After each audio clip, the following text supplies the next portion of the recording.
So Dom, you were invited to when you just got back from the Midwest Ideas Conference in Chicago. We listened to over a dozen presentations from public companies. I want to ask, what did you find most interesting while you were there? Sure. I think by and large, depending on what sector or industry you're in, I'm going to say on average, the commentary was a more bullish tone. A lot of companies talked about continued demand that they're seeing for their products or services.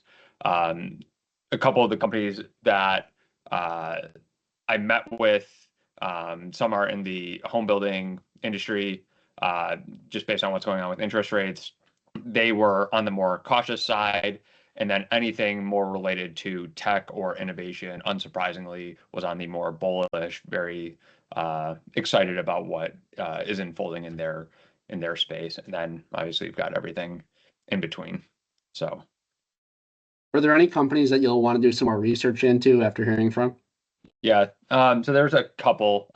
So there's a company called FTAI Infrastructure Partners. I think their ticker is FIP. They were once a conglomerate. They had an aviation division and an infrastructure division. They spun off the aviation business. That business has done very well, while the infrastructure business is more of like the orphan. It was given a significant amount of debt, and they've got several different business parts that they are potentially looking to sell off and use the proceeds to pay off debt, and then also go after short line railroads. I guess the CEO has a history in this business. So once they get down to a more manageable debt level through the asset sales, they're going to start to consolidate the short line railroad industry. Not a company I've looked at before this, but just the story was interesting. Right now, I think they have about $3.4 billion of debt, and their market cap's like $500 million. So that's just a very levered company, and one that we would typically avoid, just because when the debt is that high, it just brings in a potential zero. I don't think we would buy it now, but as asset sales occurred and you could start to see the path towards getting towards a manageable debt load or a net cash position, might be a position to look into. And then the other one that I thought was really interesting is a company called Zevia. They're a healthy, basically soda or sparkling water business. And just given the trends of going to a more healthy food or drink consumption mentality by, I think, younger generations, I think this product, I think, resonates with that demographic. It's a little more expensive than traditional pop. I think what could be really interesting is there is talk about SNAP benefits, the EBT food stamp program, not allowing these consumers to buy soda, like traditional Coke or Pepsi. And given this is a healthier alternative, one of the questions I asked the management team was, is there a chance you guys would be able to get one, can consumers use EBT benefits on your products? And the answer was yes. And did they have any outlook on whether they think that that'll remain the same? And they said yes. So if these guys can retain those benefits while their competitors, Coke and Pepsi, are losing the EBT benefits, is that a potential tailwind for revenue growth as consumers shift from an unhealthy soda that they can't use EBT benefits on to this healthier drink? It's a relatively small company, but I don't know. I think it's one that's really interesting that, like, I had never heard of the product. I thought it was a product that I should have heard. So I think they've got some work to do on the branding side. And when I think of like Wegmans and what Wegmans stands for, I can't believe this product isn't in a Wegmans. So I just think they have a larger distribution channel that's untapped that could be interesting going forward. Yeah, I have to admit, when I was looking at the companies that you heard from, I saw Zevia, and I was pretty excited because I've seen them in places like Walmart and even BJ's as well. and I tried it actually, and it's actually really good. So that's pretty cool. They showed who they've got as customers. They're in like a rotational program at Costco. They're in Walmart. They're in BJ's. The thing that was like somewhat confusing, and there's always like red flags or issues that you try and like figure out if they're material or not. But they're a higher end sparkling water pop, whatever you want to call it. And when I think of who is shopping at Walmart, it's typically a lower end. I'm going to say a lower end consumer is who is going to Walmart. I think they said who their target customer is. I think it's like a Gen Z millennial, probably $100,000 plus salary, somewhere around there. And like I'll shop at Walmart every now and then, but I predominantly will go to like Wegmans or something. And I just think their target customer is probably not going to be the one that goes to Walmart to shop. I think it's probably going to be more for somebody who goes to like a Wegmans. They're in some Whole Foods, maybe Costco, BJ's, things like that. So. Yeah, that's a good point. Wegmans could be huge. It could be a huge opportunity for them. Yep. And then last week, you also went to the Sidoti conference, and you were able to meet with one of the largest steel golf shaft manufacturers in the world, FST Corp. And then you also met with one of Compass's biggest competitors in Canada, Atlas Salt. Do you have any takeaways from meeting with those two? Yeah. So FST Corp, they manufacture KBS golf shafts.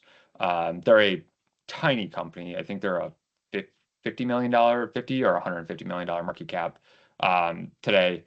And they just came public a few years ago via SPAC. And business is doing okay. But I wanted to meet with them because we are in the midst. We've been purchasing Topgolf Callaway, ticker MODG, and the purpose of it was to get some insights into, they're going to be a supplier of Topgolf Callaway. Callaway has some KBS golf shafts. So whatever these guys are seeing is going to directly impact what is going on at Callaway's golf business. So wanted to talk to them about what they see, any tailwinds, headwinds in the golf industry. And one of the thesis points behind Topgolf Callaway and the Callaway Club business is you've got a newer demographic in the women's side of the business that is growing very nicely. And I was interested to hear what the management team had to say on that side. And I spoke with the CEO and CFO, and they said that their women's side of the business is growing 10% per year, which when it's a 10% off of a low base, it might not impact now, but over the next, call it 3 to 5 years, that's going to become a more significant tailwind. And it's also when you get almost no contribution today from revenue from that side of the business, it's just a incremental tailwind that would otherwise not be there. So I think all in, it was a positive conversation, and I think just reinforced the thesis behind why we have started a position in Callaway. Atlas Salt, they're not in development yet. They're not, or sorry, not in production of salt yet, and I believe they're also pre-development as well. So they have a mine up in Newfoundland, Canada, and the purpose of the meeting was to understand if Compass was going to directly overlap customers with this mine when it does come online. It's supposed to be 2030 or so when the Atlas mine comes online. So over the next couple of years, it wasn't going to be a concern of mine. But once you get to 2028, 2029, 2030, and Atlas starts going out to different customers saying, hey, we have a mine coming online. Would you be interested in purchasing salt? And those customers are who Compass currently supplies. Is there a risk that Compass starts losing business to Atlas? And so basically the takeaway is Atlas is so far north and east that they are going to supply, just call it the East Coast, New York, New York City, Boston, maybe like DC, just the East Coast where Compass currently does not serve. Compass is more like Midwest, just given their geographic location. So right now, Atlas is not an issue, and in the future, it should be almost a non-factor for Compass. Atlas is going to take business away from like Brazil or Chile or Egypt, those providers. what was interesting in the end is that I spoke with the CEO. It is basically they're going to pretty much develop the mine between now and 2030, and they're probably going to produce salt there for a year or two. And they basically said, like, our goal in the end would be that Compass buys this mine. And since it is not territory that Compass currently serves, it would just be an overall expansion of their business, and it could be really complementary to their business. So right now, Compass does not have the financial capabilities, just given where their balance sheet is today, to buy LSL. And Compass is not really in the business of pre-production, develop a mine. They're in more of the production once it's developed and selling the salt. So I thought that was a really interesting data point to watch out for. So I think both KBS, FST Corp, and then Alisol in general were either neutral or positive for the companies that we own. Yeah, that's extremely relevant because those are two newer purchases that we've had. Yep. So it's good to hear from them. Yep. And then Stepan Company is another portfolio company of ours. It's one of the largest manufacturers of cleaning agents, and their work actually makes things like soap and toothpaste clean better, from my understanding. And I know you actually got some one-on-one time with them. What were your main takeaways from that? Yeah, so they have a new facility that came online in the first quarter of 2025. And the market for their chemicals right now is, I'm going to say, relatively oversupplied. Their end markets of the oil and gas industry, construction, non-residential construction, these two end markets are not doing the greatest. So the market is currently oversupplied. And now Stepan is bringing on a new facility into an already oversupplied market. So I wanted to understand, what's your outlook, what's your plan to go from, a market that's oversupplied to you're bringing on a new plant, and how you're going to, what are you going to sell? How are you guys going to manage through this? And the interesting part for them is over the past several years, Stepan has gone from focusing solely on tier one, your large customers, to they're focusing on tier two and tier three customers. And it's basically a newer revenue line for them. And they're just going out right now and trying to get new customers in the door. And when they get these new customers in the door, say this customer has 10 different products that they're selling. And today, Stepan might only help them produce one. But over the next 5 years, they can go from one to maybe 5 to maybe hopefully 10 in the long run. They can help them produce. And so Stepan gets them in the door, sells them one. And now, as we get to years 3, 4, and 5 of these smaller customers buying from Stepan, this should be a tailwind to revenue and like capacity utilization for their products. The other interesting part is these smaller tier 2, tier 3 guys, some of them might deal with very niche products that require a special formula that Stepan may not produce off the rack or just through their normal assembly line, but could produce if the price was right. And so they're now trying to shift to this specialty side as well. And these specialty products also carry a higher margin because it's a customized solution for their customers. And so that is basically going to be a couple year story where you got the new product or new facility coming online, and production should start ramping to these tier 2 and tier 3 suppliers, or to tier 2, tier 3 customers. And that should be where the revenue and capacity utilization comes from. How do you feel about our current position? Yeah, I wouldn't add to it. I wouldn't sell it. I think they still have. I think it's a well-run company. They have some headwinds right now, and when you asked about what were some of the takeaways, a lot of companies said, we need interest rates lower because it's prohibitive of basically like their demand, or it's, a lot of builders aren't going to construct new office multifamily at these interest rates, but if they get interest rates back down to 4 or 5%, then they may start that back up. But at today's level, they're not. And just it's crazy how much that feeds through, because you don't think like, I'm going to build a new apartment building. Well, a new apartment building spurs demand for lumber, the roofing material. It affects like a chemical company that you don't really think of down the line because of their insulation, and just like the knock-on effects and just like the supply chain you go through, and how many different, I guess, businesses are affected by one small change.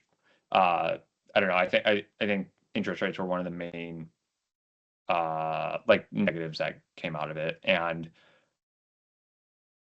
there's a lot of, I guess, turmoil going on in the Federal Reserve right now. People want interest rate cuts. I think then when I listen to these companies asking for interest rate cuts, I'm not sure they think about what an interest rate cut actually means. If you're cutting because the economy is deteriorating, well, like, yeah, you might get demand in like a year and a half or 2 years when the cuts actually start to flow through to the economy. But near term, you're going to continue to struggle because demand is weak. Or I think the bigger risk is you cut, but inflation remains a risk, and the short end of the curve declines, but the long end, so your 10-year and 30-year, those rates actually increase because you're now stimulating into an already inflationary environment. And in that case, your 10-year, your 30-year, where, you know, a home building or apartments, commercial real estate, where they would finance on, that actually gets worse for them. So people are asking for interest rate cuts on the one end, but I'm not sure everybody is thinking through the long-term ramifications of what the impact might be. So, yeah, anybody's guess is as good as mine, but a lot of people are asking for rate cuts, and, you know, I'm not sure they actually know what they're asking for. Sure. And on a similar note, you also met with Hovnanian Enterprise, and they're also a residential home builder across 15 different states. And we actually own a direct competitor of theirs in TriPoint, and it's also relevant to mention 5Point as well, the development company. Do you have any other thoughts in the housing industry after meeting with them? They're in the Northeast. They've got some in Texas, Arizona, and I believe like Florida, and Georgia. One of the main takeaways was Texas and Florida, the two states that had significant benefits from COVID in terms of people moving to, I'm going to say, red states in the South, are now basically totally reversed, where the markets are relatively oversupplied in these two states, and home builders are now excessively discounting new build homes in terms of either buying down rates or just reducing the overall price of a home. I think the thing that was somewhat interesting to me was the Hovnanian specifically. If the list price of a house is $500,000, they'll give somebody right now like I'm going to say it's roughly $50,000, and they can use that $50,000 to go and buy down their rate from 7.5% today to a 30-year fix at 4.5%, and that would cost them, you know, $40,000 to do, and then the remaining $10,000 they can go use for closing costs. And the interesting part about that is the average person owns their home for 10 years. So they're buying down a 30-year mortgage, but only getting 10 years of the benefit for it. And so I guess basically, if you could qualify for a conforming loan without needing to buy it down the rate, you are probably better off just using that $50,000 to just ask for a $450,000 house instead of a $500,000 house. But they said that the reason a lot of people buy down the rate is because if they didn't, then their loan would not be a conforming loan, and therefore be a significantly higher rate than what they would otherwise be able to get, or may not even be able to qualify to begin with. So from what them and then another company that I listened to, Greenbrick Partners, it sounds like demand is relatively weak for single family homes. Discounts cancellations are going to remain elevated for the foreseeable future. And as it relates to TriPoint, I think that just means basically gross margins are going to remain steady to down as promotional activity or discounting remains elevated. And then for 5-point, the trickle-on effect is if these home builders are not selling as many homes, it means that they need less land, and that would then mean 5-point is not going to sell as much land as they thought they would. I think 5-point, when they reported their second quarter results, they lowered their outlook for sales. I think everything that I've heard from all the home builders is that demand for land is probably going to be relatively weak for the next year as home builders work through their existing lots that they already own. Okay, it's interesting to know. Glad that you got to hear from them. And then you also met with Ferroglobe, which is one of the largest producers of silicon metal, which could be used in things like creating solar panels and like computer chips. Yep. What were your biggest takeaways from meeting with them? Yeah, the main reason I met with them was we used to own a company called GraphTech. Ferroglobe creates, or they're a mining company of natural graphite and silicon, and then GraphTech manufactured synthetic graphite, and just wanted to understand just like the differences. The main part of that is graphite goes into the anode of electric vehicle batteries. There is a continued shift. It's very small right now, but there's a continued shift of using less graphite in EV batteries and more silicon. And so I wanted to figure out or understand, I guess, why are EV batteries using more silicon than they use graphite? And the answer is silicon, I guess, just holds a better charge. You can get a longer lasting battery, a longer life battery. And I think it was this head of investor relations was saying that your higher end cars today have a significant portion of their battery made out of, or I guess the anode of the battery made out of silicon, versus lower end cars are going to be made or are currently made more out of graphite. And the trend is going to be over the next 10 years going to be less graphite in batteries and more silicon to make the batteries last longer. Besides that, it was again just more it's a commodity business that is going to be sensitive with the overall economy. Just wanted to see if just what they're seeing.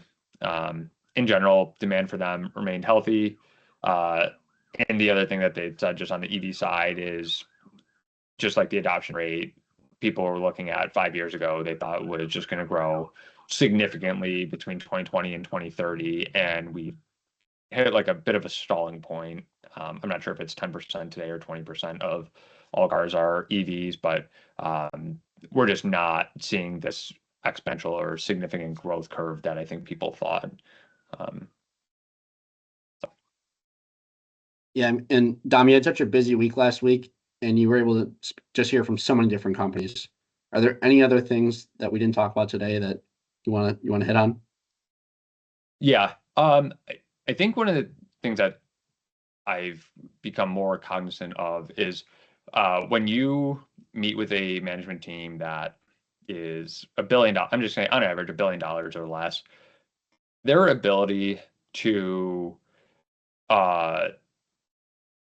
tell their story in a way that resonates with investors is so much different than when I listen to, like a Qualcomm, Nvidia, your larger mega cap names. Just these CEOs are so polished at the high end and know exactly what to say and how to say it, versus when you get down to the small and micro cap companies, these like CEOs are working day to day on the floor and not so much trying to perfect how they present their business. And just you just come away from some of the conversations and presentations where the CEO doesn't, he says something that seems so unimportant, and it might be something as simple of, this industrial company that says they are capital light is now more focused on operating income or something versus EBITDA. And like there should be almost no difference based on what you're saying your business model is. And just like something like a small and nuanced that they're worried about something like that when it really doesn't matter is just like a distraction. And it might seem unimportant, but it just lets me know that they sometimes worry about details that do not matter at all. Whereas your larger company guys are solely focused on the details that matter, and they just seem to know what investors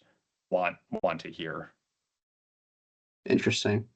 Do you think that's just a byproduct of having more people to delegate things to, working in a larger company? Yes. Yeah, I think they have more resources, and the CEO of a Qualcomm or some large company has probably been through the ranks of a smaller company, most likely at some point, or has managed a division. And so they've been there, but then they're also, the reason they got to where they are is because they're likely a really good salesperson. They can talk a really good story. So I think they're just more, I'm going to say like on average, probably like more charismatic, just because to get to a high level position in a large organization, it's not just because you're unbelievable at the job that you're doing. It's also because you have some personality that resonates with other leadership teams, and then that then transcends to market participants. It's certainly, they have an assistant, they have other people that help them with their presentation skills. I am very confident in saying anybody in the S&P 500 is probably has a coach these days on how to do public speaking, because investors these days no longer care just about what you're saying. They care about how you say it. And something as small and as nuanced as like an inflection in somebody's tone may not be picked up by a transcript, but if you're listening to it and the guy, or girl, while saying something about their business, says it in a tone where they're kind of like depressed or they're down, even though it's supposed to be something positive, the way you can interpret a data point, positive or negative, might be affected by the tone in which they say it. So I think your smaller companies are probably not going to have coaches. Your larger companies are going to have coaches and work through those smaller fine-tuned details. That's something I never thought about, but it makes sense. It Yep. definitely makes sense. Well, thanks, Dom. I appreciate you telling us about your past week. Awesome. Thanks, Alan. Of course.